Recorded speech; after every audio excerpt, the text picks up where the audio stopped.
So we are going to write a program to display n numbers in Fibonacci series. So what is Fibonacci series? Fibonacci series consists of numbers in where first two numbers are 0 and 1, and next number is the sum of previous two numbers. So first number is 0, second number is 1, third number is sum of previous two numbers, that is 0 plus 1. Fourth number is 2, which is sum of previous two numbers 1 and 1. Fifth number is 3, which is sum of previous two numbers 1 and 2. So that's how the series continues. So we need to write a program to display n numbers. So n is the input given by the user, and we have to display n numbers in the Fibonacci series. So this program can be written in two ways. One, Fibonacci series without recursion. Second method is Fibonacci series using recursion. First we will see how we write the program without recursion. So we'll see how to write the program to generate Fibonacci series without using recursion.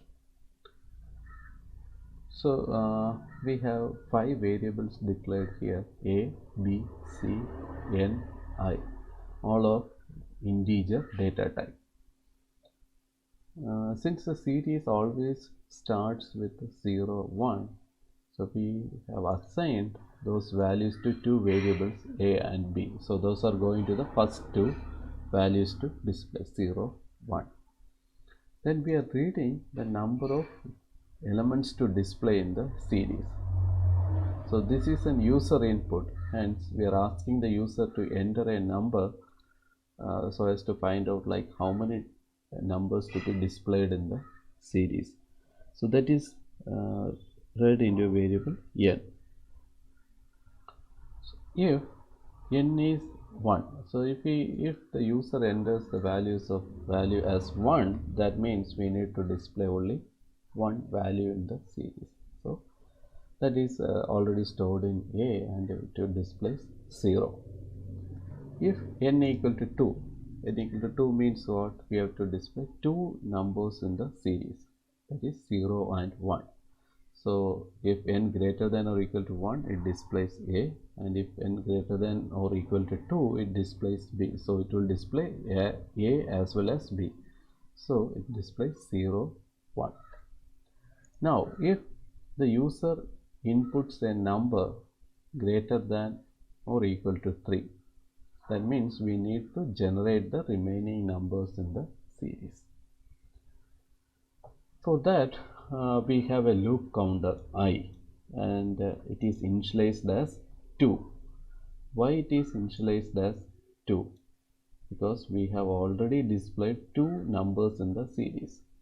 So we are starting the value of I as 2. So we are going to display from third number onwards using this loop. So we are using a do while loop to generate and display the remaining numbers in the series. So as I said, next number is sum of previous two numbers. So a and b has the previous two numbers. So next number is stored in c, which is sum of previous two numbers.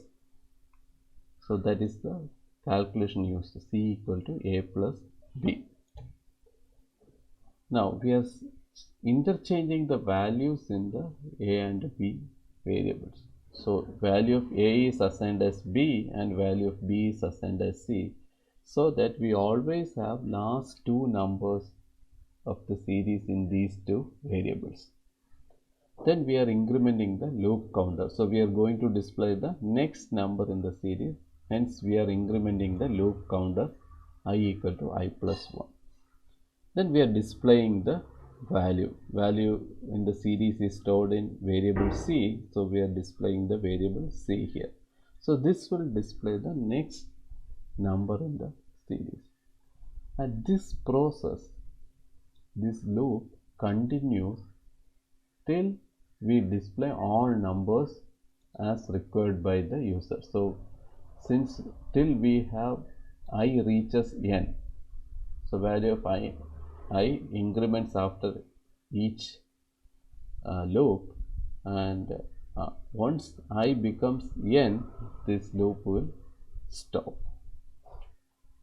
So we are going to step through the program and see how it executes. We'll go by instruction and see how the values in variable change after each step.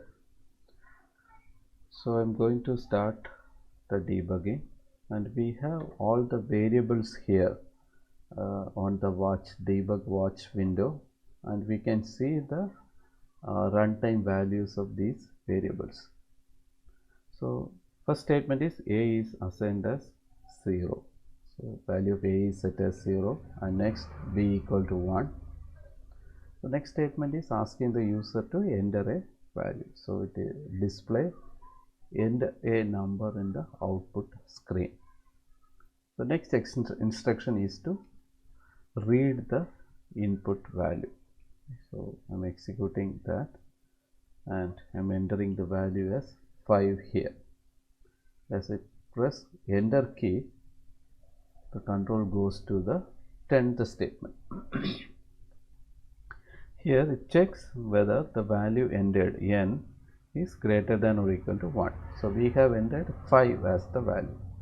So it is true, and it executes the next statement, print of A. So value of A is 0, and it displays 0 in the output screen. Now next statement is it checks whether n is greater than 2. Value of n is 5, and since 5 greater than 2, it displays next statement as B. So in the output screen it displays 1. And then it checks if n is greater than or equal to 3. So we have 5, and since 5 is greater than 3, it enters this block. In this block, first statement is initializing the value of I. So value of I is initialized as 2. So as I execute this statement, value of I become 2 here. So then it enters do while loop. In do while loop, first instruction is C equal to A plus B. That is, next value is sum of previous two numbers. So as I execute this statement, value of C become 1, which is sum of A and B. A is 0, B is 1, and C becomes 0 plus 1, 1. And next statement is to display this value in the output. So as I execute statement 20, in the output it shows third digit, that is 1. So now in the output, if you see, it displays 3 values. So what is the next value in the series? Next value in the series is 2, which is sum of previous two numbers, 1 and 1. So in order to have this value in the variable A and B, what we are doing is we are shifting the values in these variables. So we are making a setting value of B in A. So as I execute the statement 21, so A become 1, and next we are making the value of B as C. So C is having the value 1. So execute, then A and B both become 1, 1. Now I increment the counter. So far we have the 2 already displayed, and third is displayed in this loop. So I am incrementing the counter as 3. So value of I become 3. So now it will check whether I is less than n. So value of I is 3 and n is 5. So 3 is less than 5. Hence it will continue within the loop. So it will go to again statement 19. 19, it executes C equal to A plus B. A and B is 1 each, and on executing statement 19, value of C become 2. So next step is display this value. So as I execute statement 20, it displays 2 in the output. Now what is the next number in the series? Which is 3, that is sum of 2 plus 1. So in order to have 2 and 1 in variable A and B, we are shifting the values. So we are assigning value of B in A. So what is B? B is 1 currently. So B value in B will go to A. So that is A become 1. And C is 2 currently. So that value gets shifted to B. So B become 2. So now previous two numbers are 1 and 2. So now I am incrementing the loop counter. We have already displayed fourth number in the series, hence I am incrementing the loop counter. So I become 4. So again check whether I is less than n. So 4 is less than 5. So it's again continue within the loop. So it goes to statement 19. Here we are going to find the sum, new sum as adding previous two numbers. So C equal to A plus B. So the value of C become 3. 1 plus 2, 3. So now we are displaying C in the output screen. That is 3 is displayed. So actually now we have displayed all 5 numbers in the series, right? So now we are shifting the values to A and B. A become B, B become C. So 2 and 3 is shifted. And since we displayed the fifth number, we are incrementing the counter. So I equal to 5. Now it will check whether I less than n. So I is 5, n is also 5. 5 less than 5 is false. So it will stop executing the loop and it comes out. So it will comes out and complete the program. So now we have displayed 5 numbers in the Fibonacci series.